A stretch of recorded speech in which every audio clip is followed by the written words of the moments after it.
সরকার হলে family card করে দিবেন, ওরে বাস্ক ভাতা করে দিতে চাই, ওরে দুঃখে সুখে ডাকলে পারে তাকে আমরা কাছে বাইরে হাসি মুখে ভোট দিতে চাই আমার এলাকারও ভাই, দুঃখের পারে সুখের সাথে মোদের চিন্তা নাই।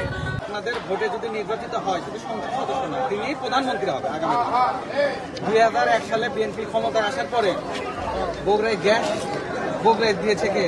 তারেক রহমানের নেতৃত্বে। বগুড়ার যেটুকু উন্নয়ন হয়েছে মেডিকেল কলেজ বলে সবকিছু তারেক রহমান করছে। আপনারা ভোট দিলে উত্তর সর্বোচ্চ ভোটে তুলবেন ইনশাআল্লাহ। আমাদের সন্তান, আমাদের বগুড়ার সন্তান ভোট দিবেন। আপনারা গণভোটে বলতে পারবেন যে তারেক রহমান যে প্রধানমন্ত্রী হচ্ছে, আমারও কিন্তু তাকে একটা ভোট দিয়েছি, এখানে কিন্তু আপনার কাছে আনন্দ লাগবে। সাধারণ জনগণ থেকে যারা আছে সবাই কিন্তু আমাদের নেতা কর্মী, এখানে সবাই উৎফুল্ল। এখানে শুধু মানুষের কাছে যেতে আমাদের নিজেদেরও ভালো লাগে। আমরা যাওয়ার আগেই মানুষ আগে প্রশ্ন করে খালেদা জিয়ার শরীরের অবস্থা কেমন আছে, তারেক রহমান কবে আসবে, কখন আমরা তারেক রহমানকে সামনে পাবো। এই যে মানুষের যে চাওয়া আকাঙ্ক্ষা, এটাই আমাদেরকে অনেক অভিভূত করে। এই জন্য আমরাও বারবার মানুষের কাছে যেতে স্বাচ্ছন্দ্য বোধ করি। আমরা জেলা যুব দল 24টি ইউনিট নিয়ে আমরা যে মিটিং করেছি, সেই মিটিংয়ে আমরা প্রতিবার আমরা দেখেন আমাদের যে লোকজন বগুড়ার যে অবস্থা যানজট, আমরা যানজটকে মাথায় রেখে আমরা কিন্তু প্রতিদিন আমরা দেখবেন 5-6 জন করে কিন্তু মানে আমরা মুভমেন্ট করছি এবং নির্বাচনের কার্যক্রম আমরা যে মানে নির্বাচনের যে প্রচারণা সেটা আমরা চালিয়ে যাচ্ছি।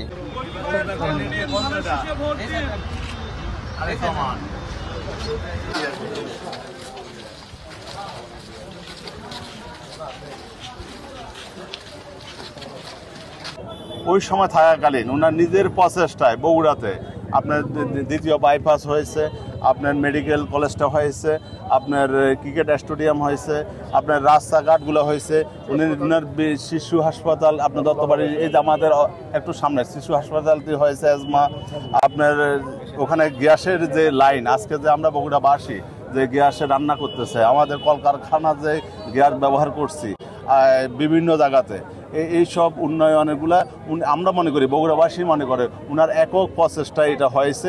এই জন্য বগুড়াবাসী সারা জীবন তার প্রতি কৃতজ্ঞতা প্রকাশ করে। আগামী দিনে আরও যে এই 18 বছরে যে বঞ্চিত রয়েছে বিভিন্ন বগুড়াবাসীর চাওয়া পাওয়া, ওনারা আশা করেন তারেক রহমান যদি আগামী দিনে বাংলাদেশের প্রধানমন্ত্রী হয়, বগুড়াতে অবশ্যই বাংলাদেশের শ্রেষ্ঠ একটা সিটি হিসাবে এবং কি আধুনিক নগরী হিসাবে এখানে তৈরি হবে। বগুড়া মানুষ সেই সুযোগ সুবিধা অবশ্যই পাবে এই আশা রাখে। আর আমাদের যে আসলে প্রচারণা, যুবদল কিন্তু মানবিক যে কোনো কাজে কিন্তু ইতিমধ্যে দেখবেন আমরা কেন্দ্র যুবদলের সভাপতি এসে আমাদের তারেক রহমানের নির্দেশনায় আমাদের সোনাতলা এবং গাবতলীতে মানবিক আমরা একটি দোকান মানবিক একটা দিয়েছি এবং আমরা এক ভদ্র মহিলাকে আমরা গরিব মানুষকে আমরা একটি বাড়ি উপহার দিয়েছি। ভালো আছো তুমি? তারেক রহমানের সালাম নিবেন, ধানের শীষে ভোট দেবেন।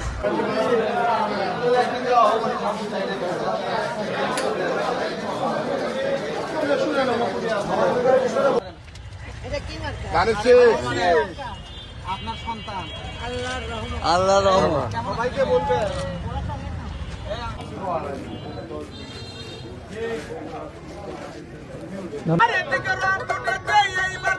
সরকার হবে